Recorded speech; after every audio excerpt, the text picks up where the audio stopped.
And how does Succession Capital help with that need to look at and manage the life insurance to get the most out of the flexibility it offers? Yeah, we've been doing this for 28 years, and we are endorsed by most of the major life insurance carriers as the firm of choice for this type of planning.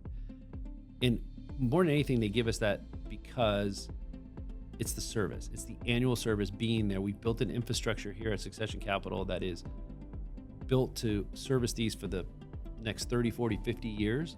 And that's what clients need to understand. And advisors partner with us, financial advisors, centers of influence, because they want a back office, not only that understands this at a high level, that's going to be there. I mean, they say like 90% of life is showing up, like we're here to service it.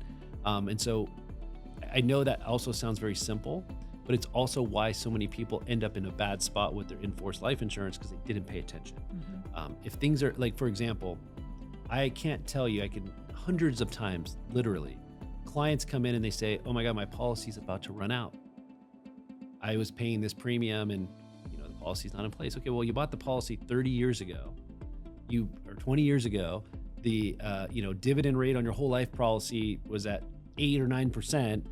You stopped paying premiums back then, and all of a sudden dividends came down and you never looked at it, and that wasn't going to work anymore. Well, that was a question of service and paying attention, not so much the product in and of itself. And those are examples that we see constantly. And unfortunately, most advisors aren't there to look at it. And so part of the reason why I think a lot of advisors go to those simple products, like guaranteed products, is because they don't require much maintenance. I mean, you do have to pay your premiums, but beyond that, there's not a lot but it's not going to get, in our opinion, the client's the best result and the most amount of flexibility. So it's worth taking on the annual meeting with someone like us. And if you are an advisor that's going to offer these solutions, you have to have a back office like us to support it.